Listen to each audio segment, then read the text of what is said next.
National Nuclear Security Administration as well.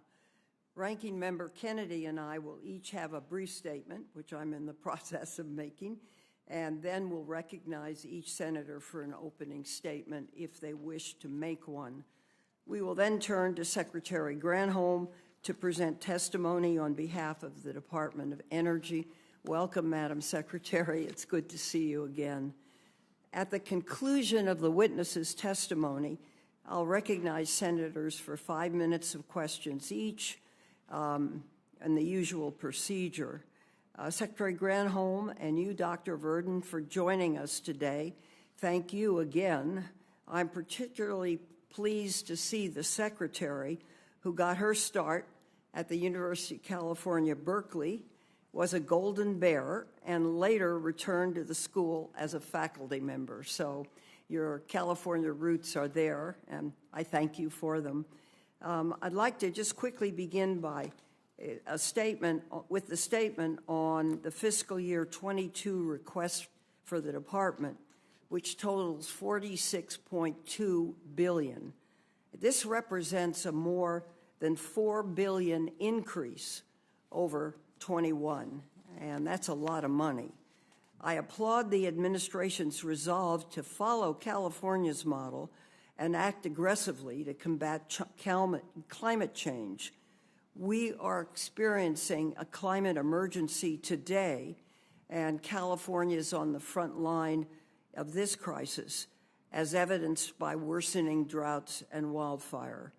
So we need to find those solutions that can reverse climate change, if that's possible, and promptly respond to climate-related disasters. The budget request makes investments in the fields of basic research and scientific discovery. We face an increasing challenge from China, which is seeking to supplant the United States as a leader in technology. And so this also must be addressed. This budget's investment in research and development includes a $414 million increase for the Office of Science to make certain advances in priority areas that put quantum information science, exascale computing, and artificial intelligence and machine learning. We should, I think, go even further in funding these important areas. I'll put the remainder of my statement in the record, but we'd like to proceed. So if I can, let me welcome the witnesses. Oh, Mr. Chair, sorry. Let me welcome my ranking member. Thank you, Madam Chair. You. I'll try to be brief. Mr. Undersecretary, welcome. Madam Secretary, welcome. I don't know whether to call you Secretary or Governor or General as an Attorney General or Professor. I think I'll stick with Secretary. I'm not going to concentrate as much on the arithmetic today because I think we all know the president, whatever president, submits a budget and Congress kind of does what it wants. I shouldn't say Congress because I don't know how the House works. I've learned a little bit about how the Senate works. Senators are like cats, so they do what they want. Sometimes it works out, sometimes it doesn't. But we're in the process of putting together a budget, and I don't think I'm going out on a limb by saying it'll be different than the president's submission. That's not personal to President Biden. That's always the case. I want to say a word about our energy policy. I know a lot of departments touch on it, but I'm pretty much an all-of-the-above energy type guy. I believe in fossil fuels. I believe if we can produce wind and solar efficiently, gosh, we ought to pursue it. I believe in hydrogen potential there. Thermodynamic or hydroelectric potential, and nuclear. And I mean it, I'm kind of an all-of-the-above guy. I just think we ought to pursue whatever works and whatever is most efficient. I'll just make two quick points. I I get concerned about the administration's hostility toward fossil fuels. I do. I think, not all, but I think with many members of the administration, it's more of an emotional reaction than a rational reaction in my judgment. As a result of natural gas, we're one of the few major countries that has reduced our carbon emissions. And that's just a fact, and we did that because of natural gas. Some people who believe that we need to, well, they believe we need to start over with our energy policy and get rid of fossil fuels. And if we do that, it's going to be pretty expensive. And I think for a fraction of the cost, we can try to make our fossil fuels cleaner. And I'm talking about carbon capture, storage, and utilization. And it makes sense to me to pursue that, and I think a rational person will pursue that. Now, somebody who sees climate change, I don't mean to be, this is in a pejorative sense, but somebody who sees the climate change issue as a religion is probably not going to look at that, but I don't think that's rational. Point two, I think nuclear can be a part of our mix. It's expensive, but it's clean. And it's much safer, and I hope we can talk about that a little bit today. I watched with amazement when Mrs. Merkel in Germany, who I think has done a pretty good job of running her country. It's not my place to say, but I've got an opinion like everybody else. But I looked in amazement when she got rid of all of her nuclear and said the solution to our energy needs is to buy the gas from Russia. It never made sense to me. But I guess none of us are perfect. But I wanted to share those thoughts with you, and I hope we can talk about some of them today, and welcome to both of you. Thank you very much. Senator Hyde-Smith, Senator Hagerty, if you'd both like to make opening statements, and obviously the woman first, please. Thank you, Madam Chairman, for that opportunity, because I will be very brief. But thank you to both the witnesses that are here today that will testify. And Madam Secretary, as you are well aware, energy issues continue to dominate the national agenda. And as Senator Kennedy spoke, it is very much talked about right now, and in a concerning way to me as well.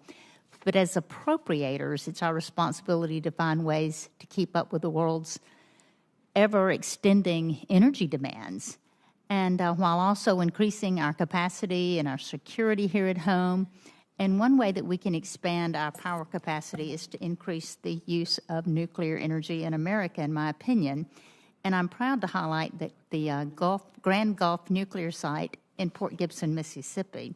And I hope nuclear energy will play a larger role as clean, efficient energy source. And I've always supported energy diversification and the development of energy sources that will expand our supply.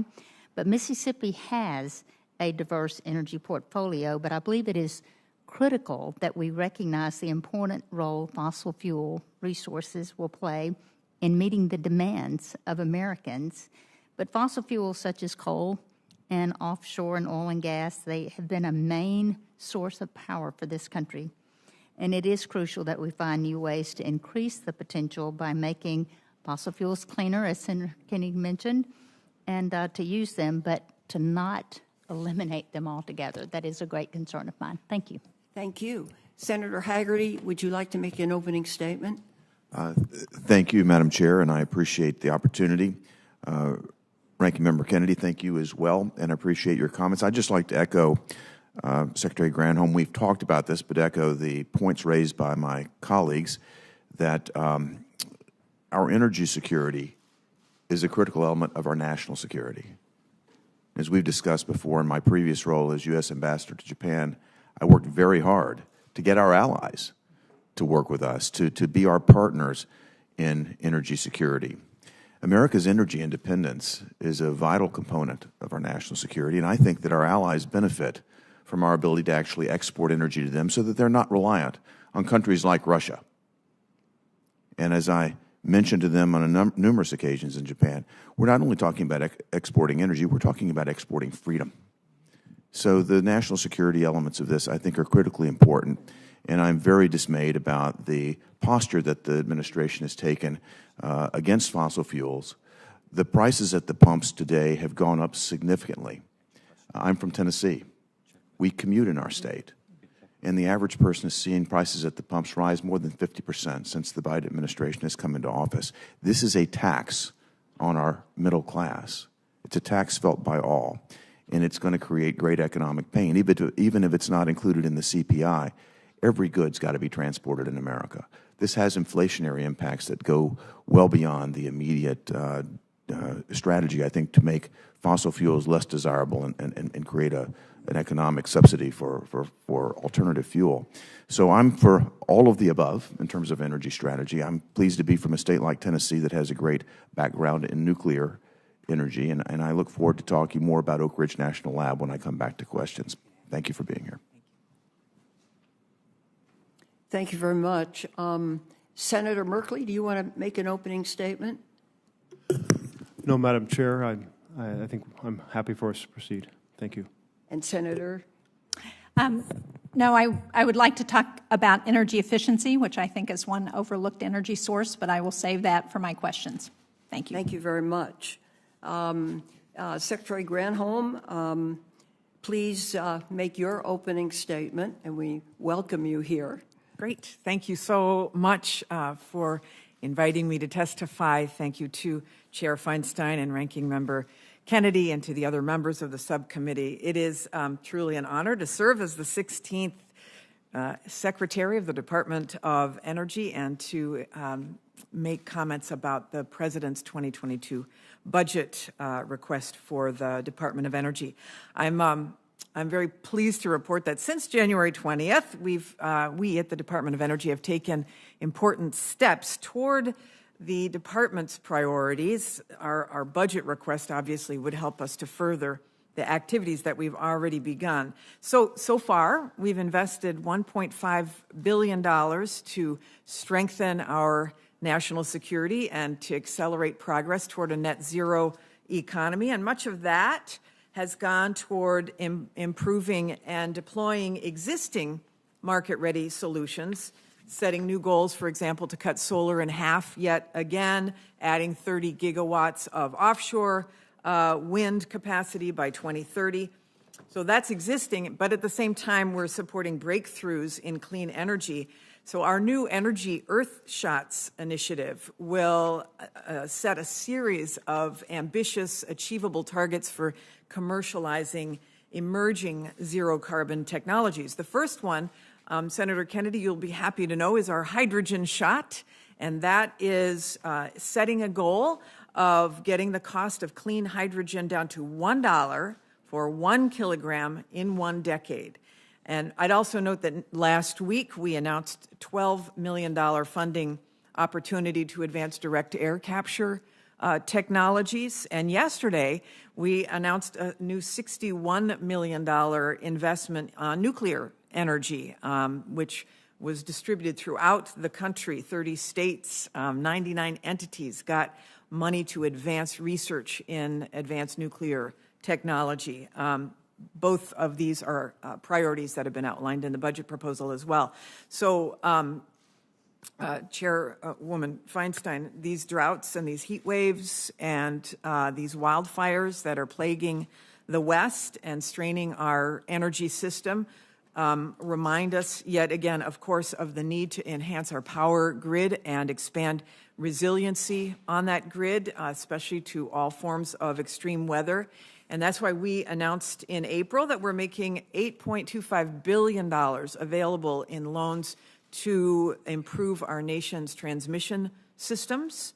And of course, the ransomware attacks on Colonial Pipeline underscores the need for investment in cybersecurity on our nation's energy infrastructure as well. We are engaging with the private sector around strategies for hardening the critical infrastructure against ransomware and these evolving 21st century threats. We're also strengthening our energy security through a multi-agency effort to bolster domestic domestic supply chains, like for lithium batteries that we need for storage and for electric vehicles. We released a report and a series of actions on this exact topic a couple of weeks ago. Since January 20th, our Vehicle Technologies Office has already made $362 million available for projects that advance battery technology and reduce emissions from light and heavy-duty vehicles. So we're proud of our work so far. We're grateful to this subcommittee for making this work possible through last year's appropriations, and we look forward to building on the progress. And let me just say, we know that if Congress were to pass the American Jobs Plan or an iteration thereof, we would be able to exponentially expand on that work. But as the chairwoman noted, in the meantime, our budget request would invest $46 billion in these key priorities, including a 65% increase in our Office of Energy Efficiency and Renewable Energy, and a record $1.8 billion for our nuclear energy program, which will, of course, all help us to deploy clean and cheap power on a reliable and resilient grid. The budget would also support greater research in clean energy and carbon reduction at the national labs and usher in greater diversity in the STEM fields.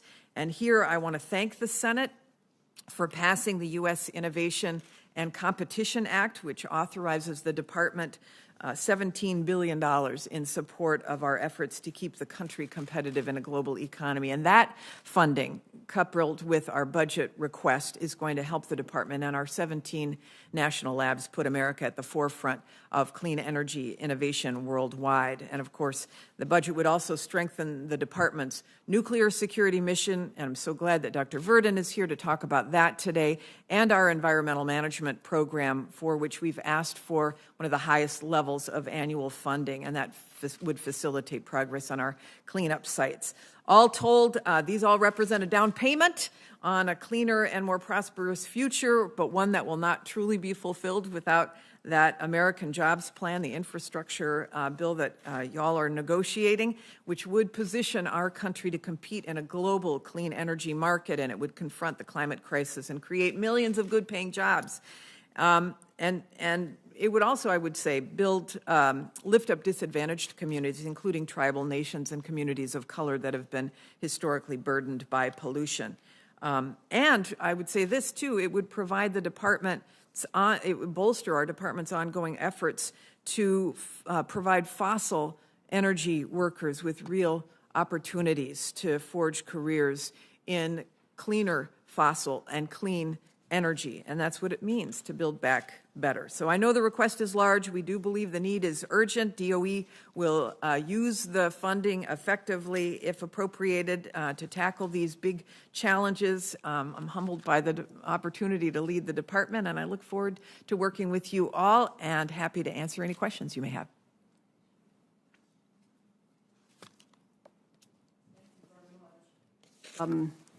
Dr. Verdin, my understanding is that you are here today to answer questions, and if that's satisfactory, fine. If you wish to make a brief statement, we'll entertain that now. Okay, thank you very much. Let me then begin the questions. Madam Secretary, this budget puts a heavy emphasis on deployment of climate solutions. There's $2.5 billion, or a 45% increase in funding across the department's applied energy programs compared to FY21, and a $400 million request to create a new Office of Clean Energy Demonstrations. Could you please explain to us, with as much detail as you can, how these new funding requests will translate into more clean energy development? Sure. Thank you for the question. You know, we know that there are a lot of technologies that are on the shelf and that can be deployed. And so your question about deployment is a key one, as well as demonstration. Those are the latter two stages, obviously, in the development of these clean energy technologies, and we should be really doing everything we can. So, for example, in the budget, you'll see an almost 1,000% increase in the Federal Energy Management Program. And that, of course, helps to guide and ensure that all of our federal agencies are deploying the best solutions for reducing our federal carbon footprint. And that is a significant priority of the Biden administration, to make sure we lead by example and make sure that our procurement also creates a market for clean energy products that are made in America. So that's a big example of deployment that we intend to do. Second, we see a significant increase as well in the weatherization assistance program. That is a deployment strategy as well. We'll be able to weatherize thousands more homes using, again, we hope, products that are made in America, again, creating markets for American businesses to be able to provide for weatherization of homes. In the budget as well, we have a component that is providing grants, state-based energy grants to states. And those energy grants will be tied, again, to making sure that demand is created in those states for clean energy products made in America, but also to help them achieve higher standards, whether it's on clean energy standards or on building codes, et cetera. So we want to reward the states and localities for taking action, and that's also a deployment component that's in this budget. Bottom line is you'll see this big plus up in all of these lines. We have a whole deployment strategy for each of them. That's just 3 examples. One other quick question, if I may. Congress included $20 million in last year's appropriations for consent-based siting of nuclear waste. This is something that concerns me a great deal, and I'd like to ask if you can briefly elaborate on how you intend to break the stalemate on nuclear waste disposal and what you plan to do in the near term to move that forward. Yes, as I know you're aware, there was a 2012 commission on nuclear waste, and that Blue Ribbon Commission recommended a consent-based siting strategy, and we are beginning that process this summer. We will be issuing a request for information. Obviously, the states or localities that are willing, because we want to work with them, who are willing to be able to house this waste, it will... I don't mean to stop you. Yeah. But what I'm asking for is, what is the administration's plan to deal with nuclear waste? That is the plan, is to get another site, not Yucca Mountain, but to get another place that is willing to be the home of nuclear waste. Obviously, it will require some compensation for that local entity to be able to do that. There is some interest out there. We just have to make sure we complete this consent-based siting process, and hopefully near-term rather than long-term. And when will that be developed into a proposal? Well, the requests for information are going out within the next month, and so hopefully in the fall we'll have a sense of what the landscape looks like, but this year we want to solidify the strategy. Thank you. Senator? Thank you, Madam Chair. As you could probably guess from my opening comments, Madam Secretary, I see the climate as a discrete scientific issue. I think it's a mistake to approach it with too much emotion. Passion is good, but not when it interferes with your judgment. I've got a couple of 30,000 feet questions. How much money in public and private dollars does the department think it would take to make the world carbon neutral? I don't have a number for that, but probably a lot. Yeah. Hundreds of trillions of dollars, you think? It would be a lot, for sure. How much money in public and private dollars does the department think it would take to make the United States carbon neutral? Again, it would be a lot. Hundreds of trillions? I don't know about hundreds of trillions, but it would be a lot of money. It'd be in the trillions. Yes. Mid-trillions. I don't know. I understand. Here's my question. To make the United States carbon neutral, based on the administration's plans, I think it would be fair to say it's going to cause displacement, major displacement. Now, I don't use that in a pejorative sense. I think that's just an accurate description. It's going to change our economy dramatically. Many people are going to gain. Many people are going to lose. And that's what I mean by displacement. If we today spent these, to be fair, tens of trillions of dollars that I think many members of the administration would like to spend, and make the United States of America carbon neutral, and nobody else has adopts our aggressive approach, and they only make modest gains in CO2 emissions, how much is it going to lower the world temperature, and how much is of it? How much are we going to reduce carbon emissions? I want to say that the administration has a really firm commitment to communities to be able to take advantage of the economic opportunity. I know, Madam clean energy, Secretary, and that and forgive me means for workers, interrupting, too. but we both know now, I really want to try to probe your mind here. We both know this is going to cause major displacement. Let's don't kid each other. You're not going to turn coal miners into coders overnight, and you're not going to turn fossil fuel workers into solar experts overnight, and there are not as many solar jobs as there are oil and gas. So I don't want to get off into that. And I'm not trying to be critical of the administration, but these are important questions. If we become carbon neutral and we don't get cooperation from China and India, what have we accomplished? The goal is to get cooperation from China. And I know, but what if they don't? Well, What if we go spend these tens of trillions of dollars, and President Xi Jinping, the people of China are wonderful people, by the way. President Xi lies like he breathes. We know that. The Communist Party, they're gangsters. What if they've probably built a coal-powered power plant while you and I have been talking. What have we achieved? the administration has a strategy to make sure that all of the people who have signed on to this Paris Agreement meet the goals that they have articulated. And that means working with allies, and that means a strategy I get it, to ensure Madam that. Chair, but I'm asking a very practical question. My son, who I love dearly, has a strategy to have his dad buy him a 911 Targa Porsche. It's not going to happen.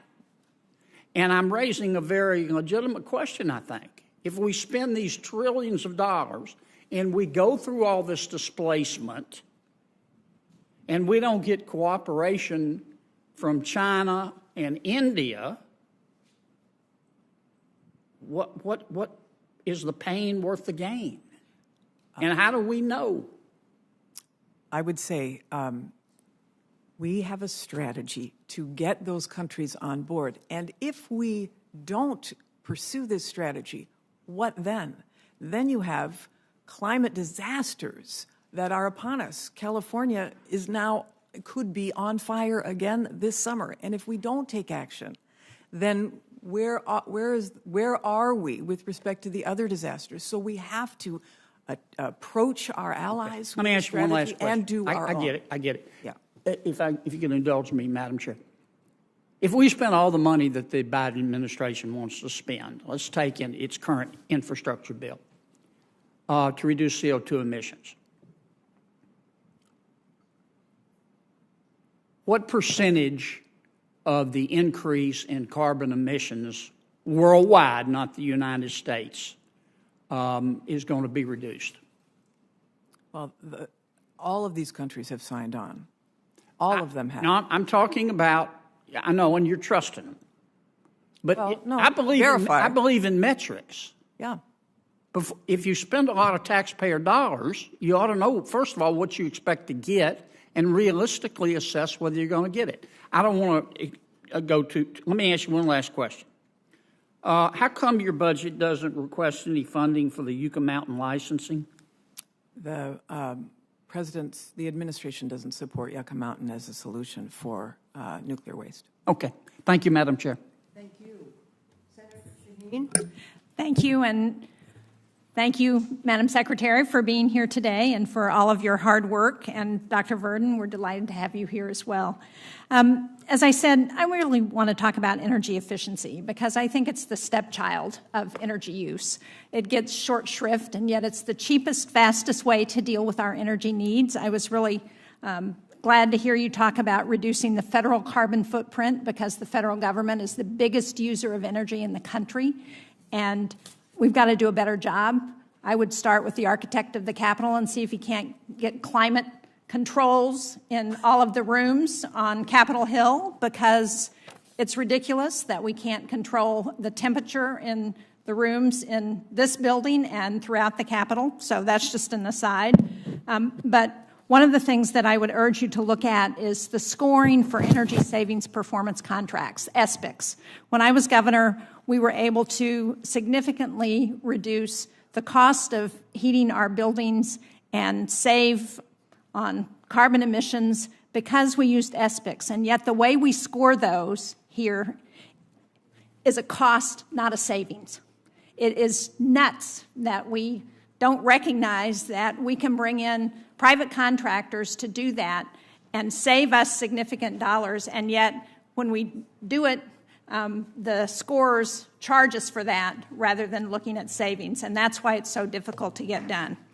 But I want to go to the budget because this budget calls for $16 million for building codes within the Building Technologies Office, and we know that our buildings use about 40% of energy use in this country. Percentage-wise, that number is a big increase from the $10 million provided in 2021. But it's still a relatively small program, and when we know there are substantial energy savings being left on the table, it seems to me that that's an area that we ought to really take a hard look at. So can you talk about what we could do if we can increase that amount in terms of energy savings? Yeah, thanks so much for that question and for your leadership in this energy efficiency space. This is a plus-up for this, and we want to be able to take it to the next level with respect to not just the federal buildings, but state and local buildings, and assist those state and local entities in how they can achieve greater efficiency with new building codes, upgraded building codes, which we're in the final process of putting out through our Building Technologies Office.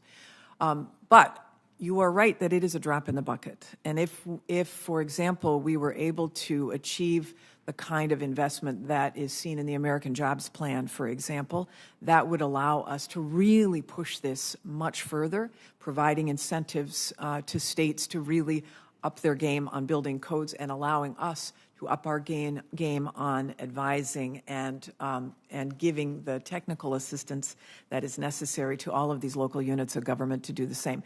And as we know, I agree with you on your ESPICs, but this whole thing is such a big job provider, upgrading the building envelope footprint. Absolutely. A huge opportunity for putting people to work. And as you point out, building codes are really a low-hanging fruit that we ought to be taking a look at, and it's disappointing to me that we've seen efforts in Congress blocked, Congress after Congress, by the home builders who don't want to spend a small additional amount, which over the lifetime is going to really provide savings to consumers. I want to talk about appliance standards also, because the appliance standards program has saved consumers tens of billions annually on their utility bills. By 2030, it will have avoided a cumulative 7.3 billion tons of carbon dioxide emissions. That's an amount in excess of a year's worth of emissions for the entire U.S. economy. So going forward, updating standards could save an additional 1.2 to 2.9 billion metric tons and achieve cumulative utility savings of another 1.1 trillion by 2050. That's according to the American Council for an Energy Efficient Economy. Unfortunately, we saw the previous administration did not keep pace with the statutory deadlines to update appliance standards. So can you talk about what the status is of your review of that and where you expect to go to make sure we get back on track with respect to appliance standards. Agree 1,000% on this as well. We have, I think, so far filed over 50 notices in the Federal Register of rolling back the rollbacks, essentially, and continuing the progress that is made. You listed a number of statistics in terms of savings, and for the average family, just on the basics, it is about $400 per year, and then you add another $400 perhaps for LED lighting. You can see significant savings from these on a very granular basis as well. We are completely committed to progressing significantly on the appliance standards issue. Well, thank you. I look forward to working with you and the department on improving support for energy efficiency in the country. Thank you. Thank you, Madam Chair.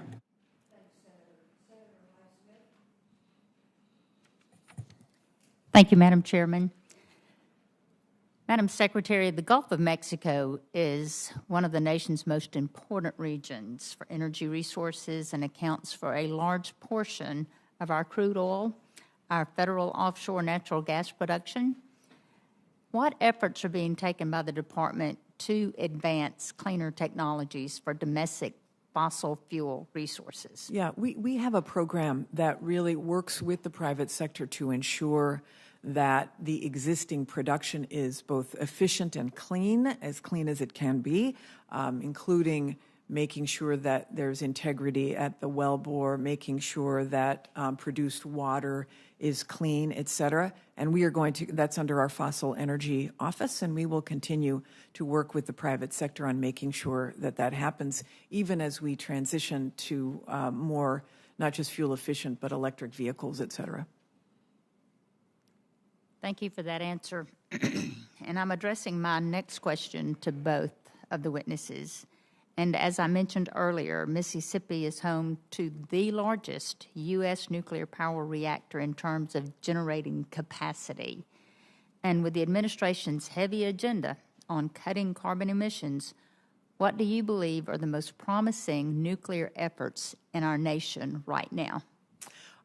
First of all, I agree with everything that has been said about nuclear, that nuclear must be a part of our strategy to reduce our greenhouse gas emissions, and that we also should be doing everything we can to keep existing nuclear plants online. And we also need to be doing research into advanced nuclear demonstration projects, which we are. Our nuclear request in the budget is significantly more than last time. I want to say it's maybe 28% or something like that above last year's effort, because we want to continue to work on these advanced nuclear designs, the modular reactors, the small modular reactors, as well as making sure that we can assist in whatever way possible to keep these plants online. Let me say, our budget doesn't subsidize existing nuclear plants that are already running, but you know, if in the infrastructure package that's being negotiated, there is, or at least in the American Jobs Plan, there was a provision to help keep existing plants online, and as well as making sure that nuclear is part of the clean energy standard, both of which would be significantly helpful for ensuring that we continue to keep the existing fleet operating as well as create new. And Dr. Verdon? I think the Secretary covered it, and nothing more to add.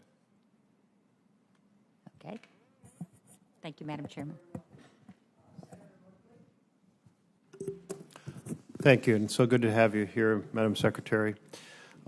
Following up on my colleague from New Hampshire's point about energy efficiency, the fiscal year 20 appropriations bill required a study to lay out the investments needed in energy efficiency and conservation, to give us kind of a comprehensive view to help us guide legislation. And we haven't received that report. The Trump administration dropped the ball. We've been in contact with your department about it. Can you pick up that ball and help us get that clear understanding?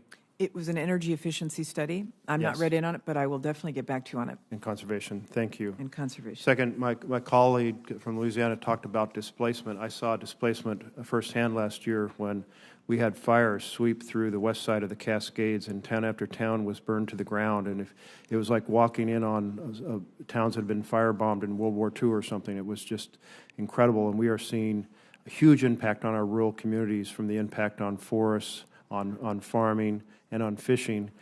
And so I just wanted to note that displacement is real right now, and not just from the fires in Oregon, but also from all kinds of other economic effects that are taking place, and more severe storms. So those costs are going to be extraordinary, and it's only by the U.S. setting an example and then working in partnership with the world that we have some way of turning the curve on this.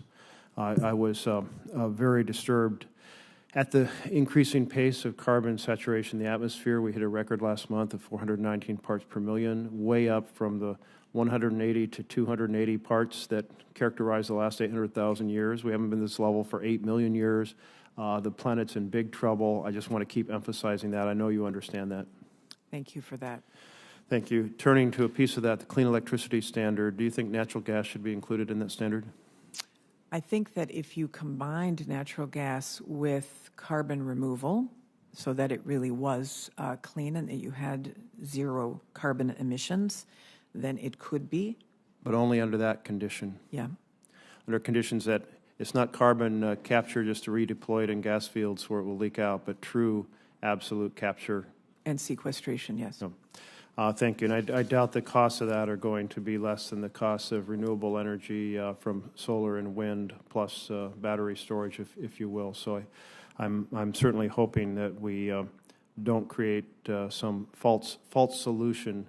If research on it, great. Pursue it if it's economical and it's truly effective. But that's my concern. I am excited that Oregon is pioneering the use of electric tractors. So 3 of them in operation. I invite you to come out and see them in operation. And trying to figure out how electricity can start to be used in places where diesel has been used is another piece of this frontier of conversion. And can DOE support efforts like that on new uses of electricity? Of course, 1,000%. That's what we do. In fact, as I speak, I think we have a funding opportunity request out for off-road vehicles. Tractors would qualify for electrification. I think you're going to see a request in that regard from my state. Turning to plastics, plastics aren't reduced, reused, recycled. They are burned, buried, and borne out to sea with huge environmental consequences. Because plastics are primarily a stream of natural gas, because the natural gas system leaks enormous amounts of methane, because methane is an incredibly powerful global warming gas, plastics are a climate problem as well as a direct problem for human health, and a direct problem for ecosystems.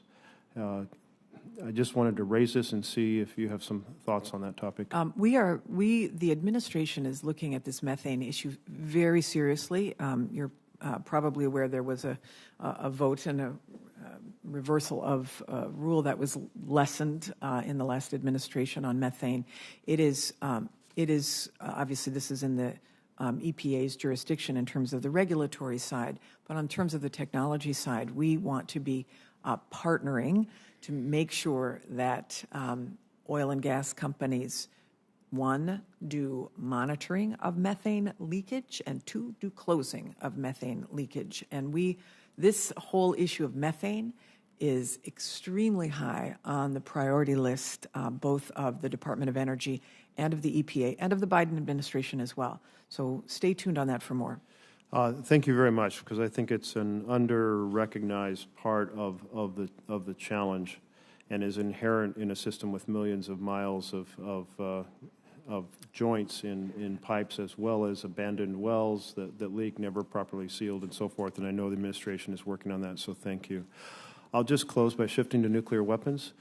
People forget that nuclear weapons are a huge part of energy portfolio, and we haven't had the nuclear evaluation, the nuclear posture review yet, but the administration has put forward in its budget funding for the W-76 low-yield warhead, a warhead President Biden called a bad idea because of its impact on potential nuclear war, and also on the B-83 mega weapon, if you will. And we're not talking about small dollars. We're talking about the administration proposing $100 million to fund the program. I hope that many of these projects, which seem to have kind of a nuclear industrial complex momentum, get evaluated very, very carefully, both because of their cost and because of their risk. Well, clearly, because as you've noted, the nuclear posture review is just starting. That will be looked at. They will be looked at. But I'm wondering if Dr. Verdin has any follow-up on the two specific programs that you mentioned. Yeah, both programs will be looked at as part of the posture review. But right now, we had to put forward. You have to turn on your mic, I think. It's not on. There you go. Both will be looked at as part of the posture review, and we put forward the budget that was required by the current program of record to support the weapons that the STRATCOM commander identified were necessary. So that's why they're in the budget right now, but they will be examined. The whole portfolio will be looked at. Thank you.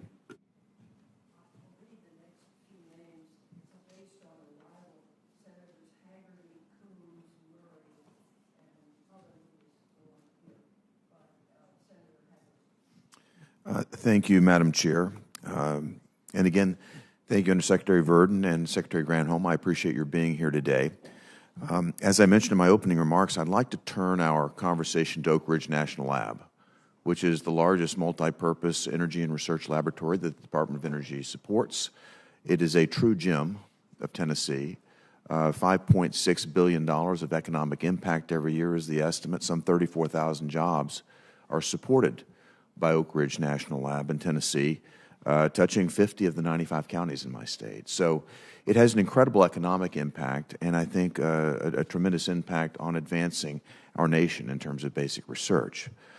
Beyond the great work that happens in Tennessee on nuclear energy, which I look forward to working with you on, I'd like to talk for a moment about supercomputing. And one of the critical missions of Oak Ridge National Lab is the Summit supercomputer. It's the second fastest supercomputer in the world, and I'm very pleased that Oak Ridge is going to unveil this year an exascale computer called Frontier, which will be the fastest in the world, right in my home state of Tennessee. And we've talked about this before, Madam Secretary, but I'd like to join with my colleagues, Senator Blackburn and Congressman Fleischman, to invite you to come and visit us at Oak Ridge National Lab to see what's happening there and to deepen our working relationships so we can continue to make these advances. I hope you'll be able to find time in your schedule soon to join us there. I would very much like to do that, especially with the unveiling of the exascale computer, and I know that that's scheduled for early fall, and I'm excited about seeing the incredible complex that's there. Well, today the fastest computer in the world is in Japan, and I have a fondness for that nation, but also a highly competitive nature, so I'm delighted that we're going to retake the high ground on this. And given where the world is headed in computing, I think it's more than fitting that we be a leader in the world and that Tennessee be at the forefront there. Speaking of Tennessee, I'd like to share with you some insights from my predecessor, Senator Lamar Alexander. I know a good friend of the chair and many people on this committee. He's talked with me at length about what he's called the Oak Ridge Corridor. It's a way to capture the tremendous brainpower that exists in Oak Ridge and the surrounding area. In fact, when you land at the Knoxville Airport near Oak Ridge, it welcomes you as the gateway to the Smokies and to the Oak Ridge Corridor. It's something I think that we should market as an innovation hub. We have such incredible technologies. We draw from the federal government. We draw from my alma mater, Vanderbilt University, from the University of Tennessee, from the Tennessee Valley Authority, state and private industry. What I'd like to ask you is what role you see, Secretary Granholm, the department playing as we recreate innovation hubs like the Oak Ridge Corridor in a way that will support economic growth in underserved communities? That is a great question. In fact, I was just on a call with all of the lab directors yesterday on this very subject. Perfect. Is how how the labs, and some are doing more of this and some are working on it, but how the labs can really connect, whether it's, you've talked about this as being a geographic hub. There may be some communities that are slightly outside of the immediate adjacency that are also underserved that could benefit. So one strategy, of course, involves workforce development. A lot of these labs are looking to develop that STEM pipeline and really want to be in the community to talk about the importance of science, technology, engineering, and math, both, starting in, high school through college, partnering with local colleges, and certainly partnering with the universities that are already there. So pipeline issues are one.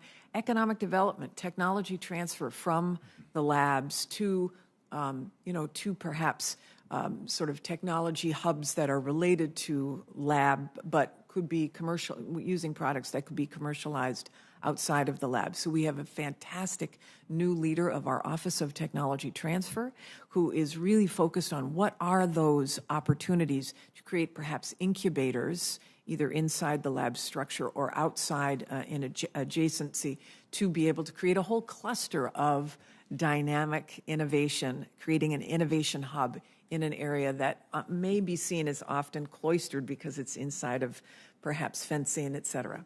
Well, may I extend our invitation to your head of Office of Technology Transfer to join us as well, because we're working very hard in Tennessee to try to create just that type of innovation hub, bringing the private sector together, transferring technology more efficiently. It's hard to do. It always has been hard to do, but if we can find ways to make it more efficient, more effective, I think it has a great potential in terms of leveraging the massive investment we're making in basic research and translating that into applied results that can make a real difference for our economy and keep America at the forefront of innovation. So if, with your permission, I will have her reach out to your office to do a briefing and discussion with you. Her name is Vanessa Chan. Okay. Thank you, Madam Secretary. Thank you, Madam Chair. Senator Murray. Thank you very much, Chairman Feinstein. Good to see you. Thank you for being here today. Secretary Granholm, let me start with, no surprise to you, the Hanford site in central Washington. As you know, the federal government has both a legal and a moral obligation to clean up the Hanford site and to work in partnership, of course, with my state of Washington in doing so. I was really pleased to see this year's request, which is a rejection of some of the dangerous cuts that were proposed in the last administration. And I think this year's request is much more realistic and closer to current year enacted levels. So thank you. But that being said, there is a laundry list of projects to be done at RL and ORP, not to mention the tri-party agreement milestones already in place that require substantial funding and prudent financial stewardship. I remain concerned about the long-term projections for this site. A 2019 DOE report estimated that the life cycle cleanup costs could be up to $677 billion, and the work would not be completed until 2078. If those numbers are accurate, it would mean an average annual appropriation over $11 billion a year for the next 57 years. That is a long ways off the roughly $2.5 billion it's funded at right now. Do you have any thoughts for us on if there are opportunities to bring down these life cycle costs while still safely and effectively and in compliance with the tri-party agreement and other legal requirements to completing this cleanup? Yeah, this is a great question, because obviously as we progress in our research and development, new strategies become available that we might not know of right now. There's a lot of work being done at the labs, as I'm sure you're aware, on how to best contain, how to reduce, how to mitigate, et cetera. And we're looking at that all the time. Right now, I don't have the silver bullet that would bring it, down to a much lower funding level at a much shorter time. What I can tell you is that we, and I appreciate you acknowledging that this is in fact the highest amount we've ever asked for cleanup at Hanford, but we've got a lot of work to do. I'm glad we've been able to achieve some milestones. I look forward to coming to celebrate some of those milestones. But milestones are just that. It's not the end goal. And so it's our desire as well to accelerate. It's our desire to find solutions that are less costly but also safe. The point is, we will continue to work with you and the community, which is really important to us, that we do it in partnership and not in opposition with the community so that we can achieve our mutual goals. Well, thank you for that, and of course we will be working with you on that goal. Let me turn to a related Hanford question, the payment in lieu of taxes, PILT. This year's request specifically proposed to eliminate PILT funding, and just for the Hanford and Savannah River DOE sites, PILT funding is intended to compensate local governments for taxes they cannot collect because the land is federal property. And they use that money to support their schools, their hospitals, their libraries, emergency services, things like that. I've heard a lot of great things about your and the department's support for communities adjacent to DOE sites, so that was really surprising to me and just not acceptable. PILT funding has long been an issue here, and I want to be clear, it can't be eliminated or cut back in any way. The Tri-Cities really rely on that funding, and they are owed this funding as a result of the sacrifices and commitments that community made during World War II. It's simply not their fault that hundreds and hundreds of square miles in Washington State are not taxable, lowering their ability to fund basic services. So can you explain to me what DOE's rationale for proposing to eliminate PILT payments and why were Hanford and Savannah Rivers specifically targeted? I would say that I know that historically the department presents a budget that doesn't include PILT, and that Congress, that your leadership insists that it's included. And all I want to say is I look forward to working with you on that. Oh, okay. We'd like to see it in the budget. I understand. Let me just finish by saying I really want to thank you for spending some time with the Pacific Northwest National Lab during your virtual visit. Yeah. I hope you can come and visit in person someday. They are really a leader in climate science, and I was really pleased to see the robust funding increases to the Biological and Environmental Research Program, as well as the final year funding for the grid storage launchpad. They're a leader nationally in the fight against climate change. And I really look forward to working with you on that. So thank you for that. Nice. Thank you. And Senator Coons, thank you for graciously allowing me to go ahead of you. Thank you. Thank you, Senator. Senator Coons? I believe it's Senator Hovind's turn. Yeah. Yes, Senator Coons. Fine, Senator Hovind, thank you. I'm happy to take the opportunity. Thank you, Chairwoman Feinstein, and in absentia, Ranking Member Kennedy. Thank you, Senator Granholm and Dr. Verdun for testifying.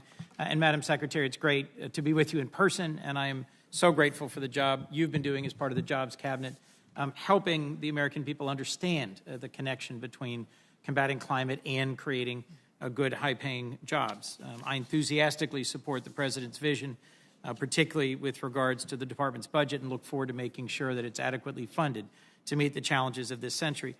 Just a few things I might. First, on carbon capture, utilization, and storage, I was encouraged to see a revitalized Office of Fossil Energy and Carbon Management. CCUS is a critical part of our strategy for moving forward.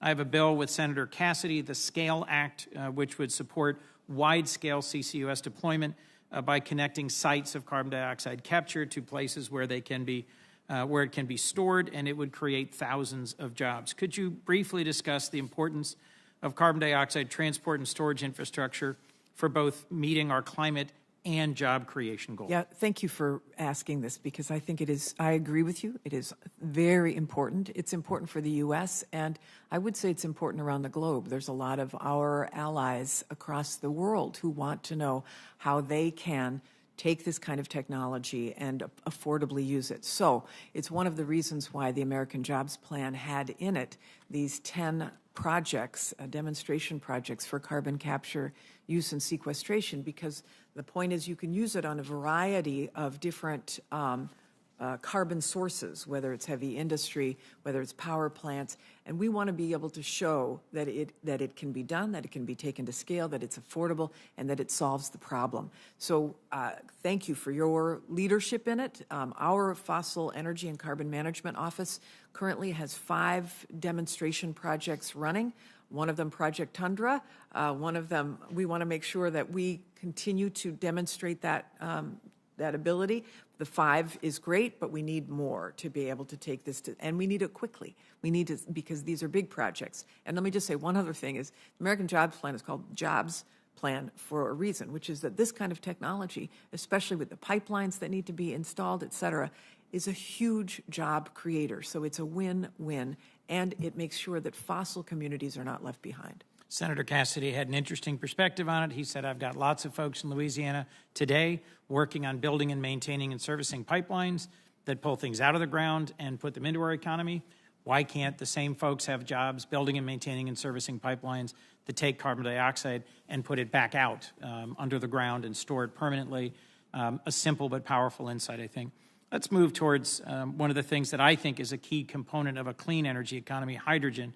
The department recently announced its Hydrogen Shot initiative to bring down the cost of clean hydrogen. You traveled to Texas to visit an Air Liquide facility there. Their, I would say, preeminent research facility in North America happens to be in Newark, Delaware. We'd love to have you come visit there as well. And Air Liquide is teaming up with Bloom Energy and Chemours in Delaware to look at the future of clean hydrogen. Could you just talk about your vision for the role of hydrogen, particularly in decarbonizing the hard-to-abate sectors like industry and transportation? I can't emphasize this enough, is that this technology is a technology that can be the game changer for the toughest areas, but also generally. I mean, we want to be able to, for example, right now we can't export renewable energy. We have to use it here.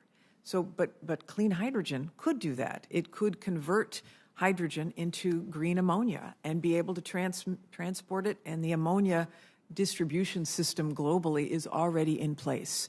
So this is another reason why all of these other countries, I mean, if Senator Hagerty were here, he would know Japan, for example, shutting down their nuclear facilities. They don't have a whole lot of options.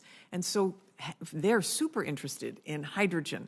We've been talking to Australia, who is also doing a lot of experimentation in hydrogen. The American Jobs Plan has 15 demonstration projects that it would fund in clean hydrogen. That's very exciting, whether it's green or blue, and the blue ends up being sequestered. The CO2 ends up being sequestered from natural gas.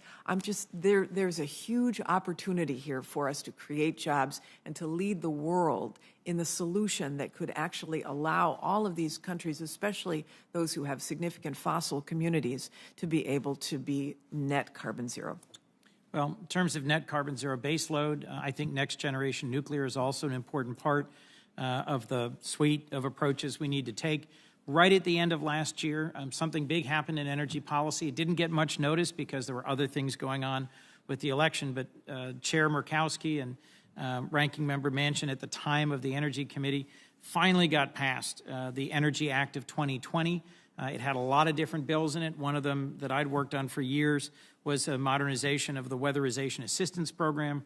Another was the Nuclear Energy Renewal Act to sustain our nuclear fleet, but also invest in R&D and advanced nuclear. Could you just discuss briefly the role of nuclear energy in ensuring the balance of decarbonizing baseload power generation and our economy as a whole, and ensuring energy security for the United States? Yeah, we have to do, I was mentioning before you arrived, I think Senator Hyde-Smith had a similar kind of question, which was, we have got to do both research and development on next generation nuclear, advanced modular, et cetera, and we have to make sure that we keep our existing fleet operating, because the existing fleet provides such a significant part of our clean electricity today. And if we take it offline, it's going to be that much more difficult to get to the goals of net zero as well as 100% clean electricity. In the American Jobs Plan, as you are aware, the Clean Energy Standard includes nuclear, and that would be one way to help the existing fleets maintain their status. A second thing would be to help to subsidize those who are ready to go offline so that they stay up. Those are both important. So both research for the future as well as helping the existing nuclear fleet, those are both really important aspects of what the clean energy mix must entail. Well, and our national labs are an absolutely critical part of doing this R&D. I look forward to supporting the appropriations requested for the national labs, both in nuclear technology and in clean energy technology more broadly. I appreciate the indulgence of the chair. and very much look forward to working with you both. Thank you, Madam Secretary. Thank you, Senator Hoven. Thank you, Madam Chair. And I'm actually, Madam Secretary, going to pick up right where Senator Coons left off, and that's referencing the Energy Act of 2020. And you actually have touched on some of the things in your responses to him that I wanted to go into for just a minute. That legislation actually included 6 carbon capture projects, including 2 retrofits of coal-fired plants. You mentioned one, which is the Minn Kota plant and Project Tundra, where DOE has already provided, I think, more than $43 million. The company's put in a lot, and the state of North Dakota's put a lot of money in, and they are effectively moving forward on large-scale carbon capture. And so I just want to ask that if you support those carbon capture demonstration projects and are committed to seeing them through, because it's a huge endeavor, huge undertaking. And in fact, Mac McLennan, the CEO of the company, will be here today because in our energy subcommittee of the full energy committee, he's testifying on carbon capture and talking about Project Tundra. And of course, that's one of the projects we want to take and show you, in August when you come to visit. Great. Well, yes, I support that.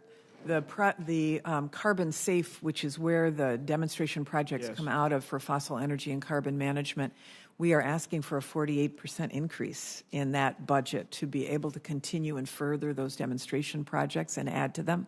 But I will say, if we were able to get this funding in the Infrastructure American Jobs Plan, that there would be a significant more funding for carbon capture, which I fully support and I think would be enormously helpful to getting not just to net zero, but to also making sure that these communities are able to continue to function. Right, and the key pieces there are, it's the front-end investment, like we're talking with Carbon Safe and Project Tundra, those kind of things. It's the loan guarantees, which you have, and also rural utility services have, and then it's enhancements to 45Q and 48A. Right. So I agree that very much. If we can include those things in our infrastructure/energy packages, I think that really advances the ball on carbon capture. Yep, I agree.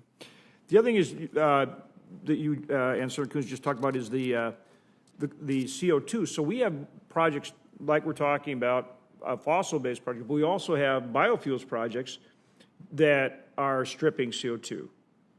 And they need these pipelines. For example, in North Dakota, we can put the CO2 down hole, but in Minnesota, Iowa, South Dakota, you can't because you don't have the EPA regulatory regime in place. So they want to build pipelines to bring CO2 up to North Dakota, put it down hole. So how do we get more of these pipelines built? You know how challenging that is to move CO2.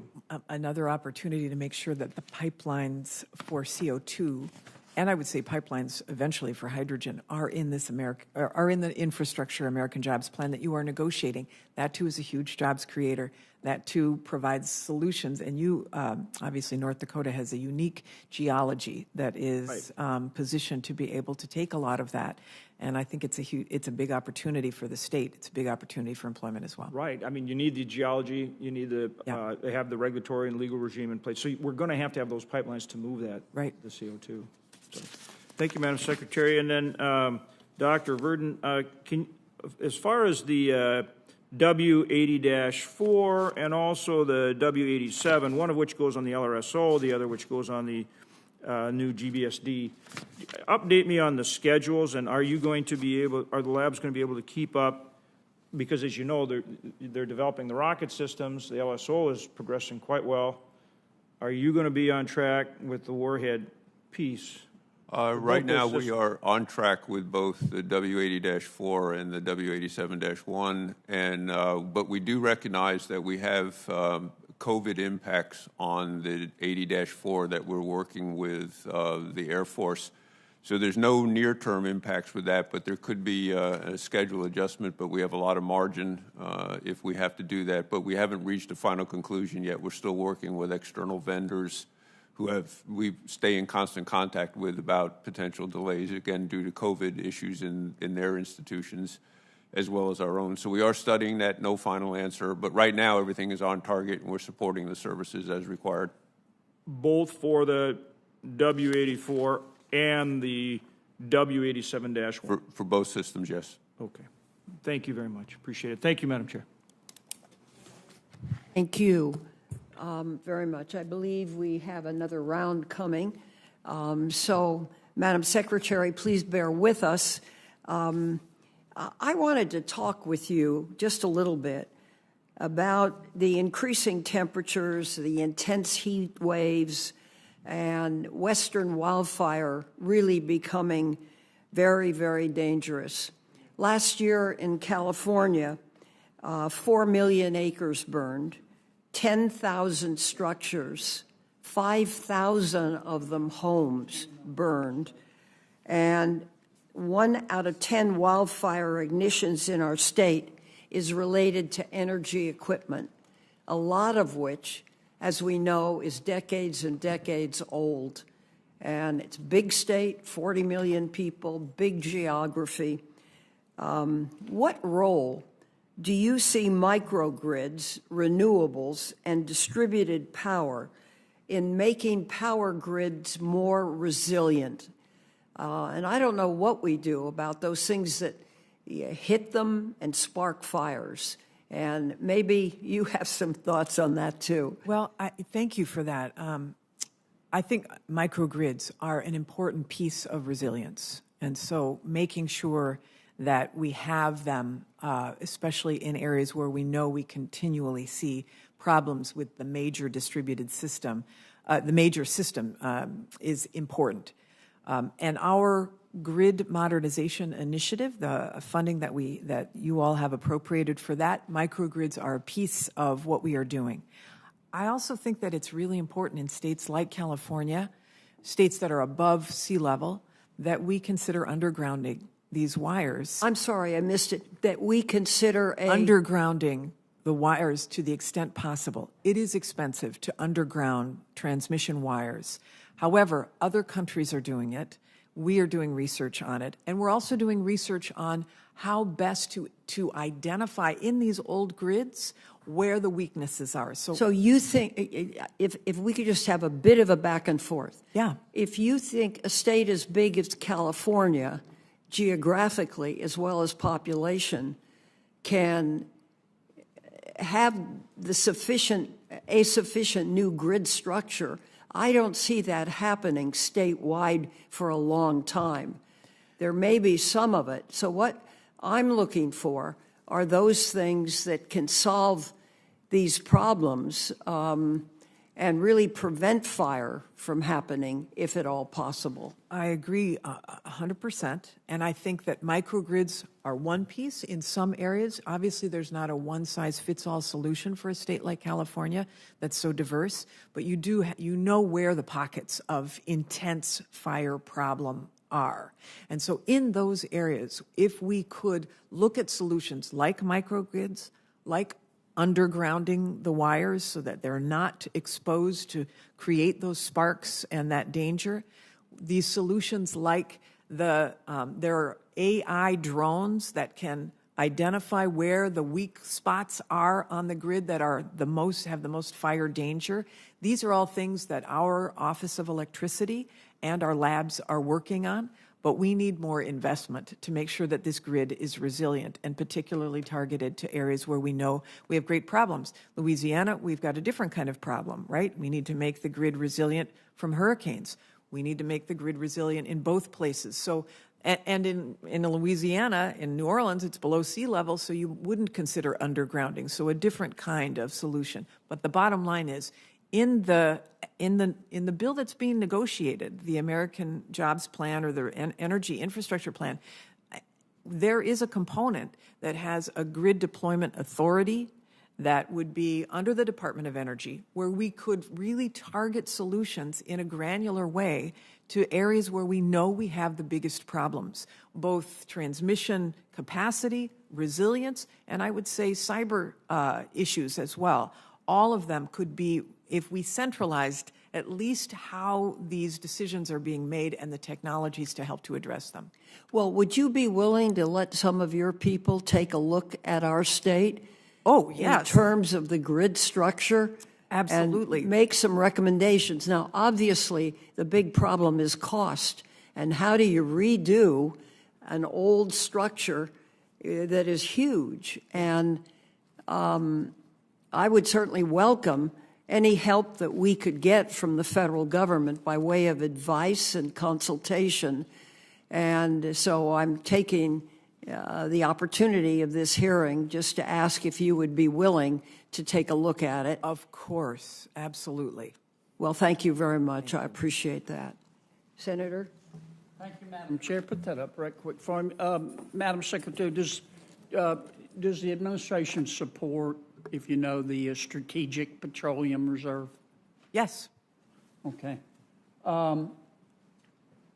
We've got a lot of vacancies at the Strategic Petroleum Reserve, and if you look at the website, I know this isn't you just got there, but the website says this page was last updated on December 15, 2017. Wow. Could you take a look at that for me? Yes, I certainly will. My understanding is that they're understaffed there.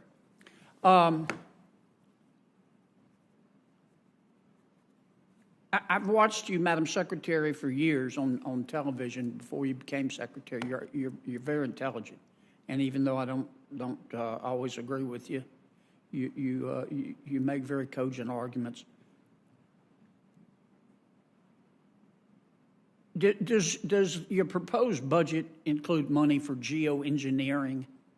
No. How come? Well, it's not been a solution that I don't think it does. No, it does not. I think we want to address and mitigate as best we can, adapt where we can, but we don't have geoengineering as part of our budget. But if there's geoengineering, my understanding of it, it's global cooling. There are things we can do to cool the Earth that have based on science. And cloud whitening, for example,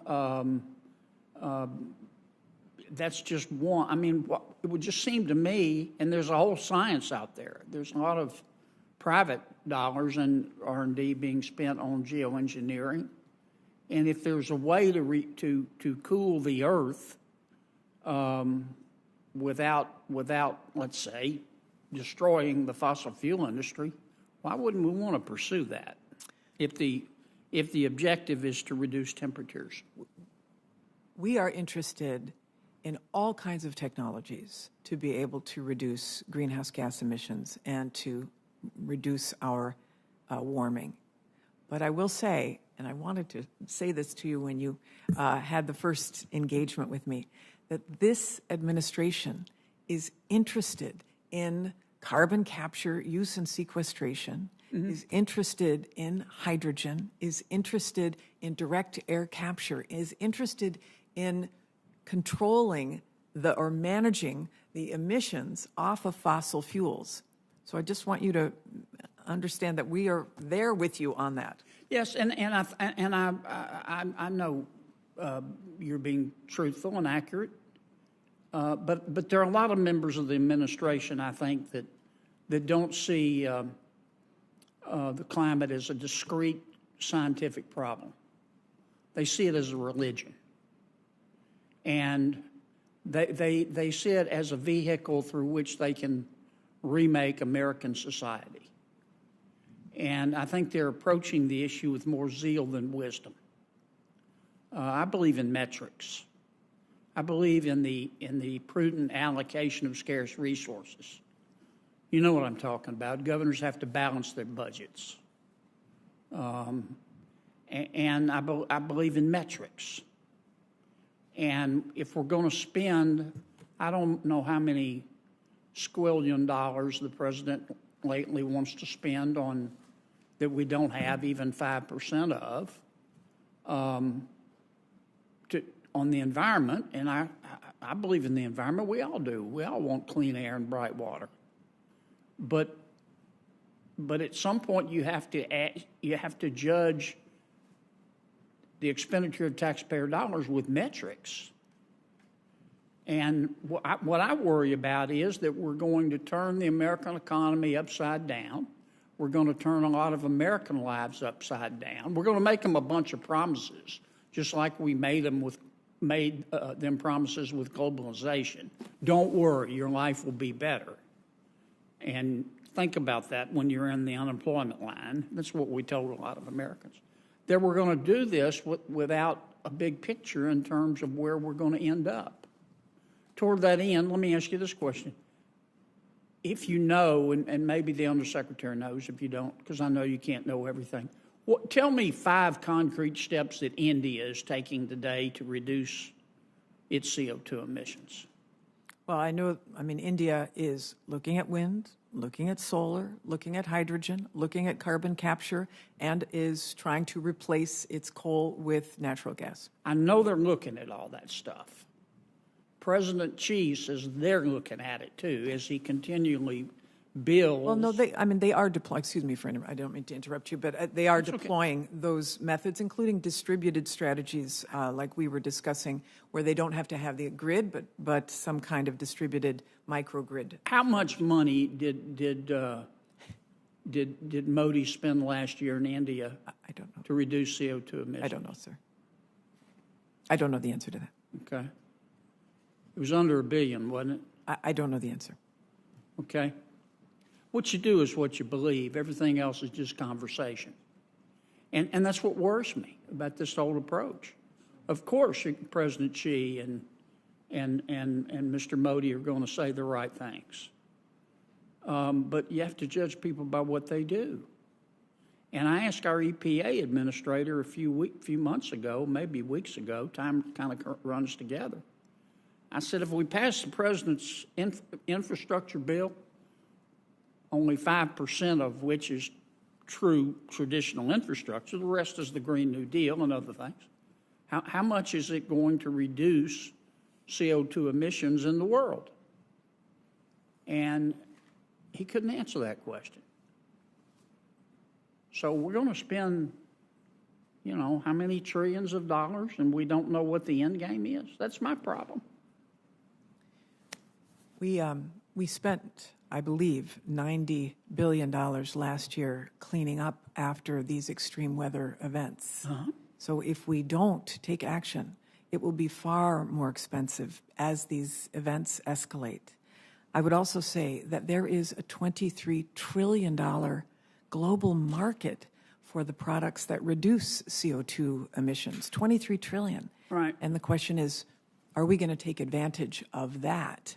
Can we create economic opportunity for the people who work in the fossil fuel industry to be able to create Energy 2.0 by managing the emissions? And look, you make very good points, but here's my point. President Biden, I'm going to say it again, President Biden, what's the latest cost of his infrastructure bill? $2.5 trillion? 1.3, I think is what you're negotiating. Let's call it $2 trillion, to be fair. President Biden says spend $2 trillion. A big chunk of that is the Green New Deal. And my question is very simple. If we spend this money to reduce CO2 emissions, how much is going to be reduced worldwide? Doesn't matter in the United States. It matters the worldwide. And we ought to have an answer to that. The entire world has signed on to the agreement in Paris. The entire world's not spending $2 trillion. The entire world is spending more than that. The entire world is not, most of this is lip service. You and I both know it. That's not what we're seeing. I agree that we have to verify and that we have to make sure that people are living up to their commitments. And that's what these agreements are all about. But I understand your skepticism because you have to verify. Yes, ma'am. And what I've verified is that we're being asked to spend $2 trillion, and the world's biggest emitter of CO2 is China. The third biggest is India. And their attitude seems to be, go get them. We'll hold your coat while you do that. Meanwhile, President Xi keeps building power plants fueled by coal. and he's been known to reside on the scarce side of being honest. I went way over. I'm in big trouble. I'm sorry. Thank you very much. Madam Secretary, I want to thank you for your forbearance. I want to just ask one thing that perhaps we might be able to talk about a little bit, and that's the $2.6 billion in funding for the ARPA-E area. And included in the budget is a new request for another ARPA focused on climate. And it's unclear exactly how that would work and why it's needed. And so I'd just like to put that on your agenda. I'm very interested in what the answer is, and if I could get that answer, I would appreciate it very much. Yes, just briefly, there's $200 million in our budget for this proposed RSPC and $300 million in other agencies. There are 6 other agencies that would be involved. So it would be a cross-departmental effort housed at DOE in partnership with ARPA-E. But the C part means that they would be looking at technologies that impact climate that aren't necessarily energy. So, for example, the items that we were discussing about how to identify ways to mitigate wildfires, how to make communities more resilient, the technologies associated with that, that's what ARPA-C would be looking at in partnership with ARPA-E. We want to negotiate this and work on it with Congress, with the Senate and the House, and it could be that there's a dotted line to both so that they work in tandem with one another because obviously they're related. But the C part, as we are seeing on a regular basis, is really necessary given the increasing amount of these energy events. Well, let me just say thank you for that. Perhaps we could meet and with some of your staff, develop that a little bit further. I'm very worried about what the weather brings for the West Coast, and obviously particularly the biggest state there, and 40 million people, and a lot of old infrastructure, very little of which in this area is new, I find. What do we do for the future? So that's long range, and I wouldn't ask you to respond to that now, but if you would ask your people to look at that, and if we could have a meeting and discuss it, I would be very grateful. Great. You got it. Thank you. And thank you for being here, and your staff as well. The hearing record will remain open for 10 days. Senators may submit additional information or questions for the record within that time if they would like. And the subcommittee requests that all responses to questions for the record be provided within 30 days of receipt. So, Madam Secretary, it's wonderful to see you.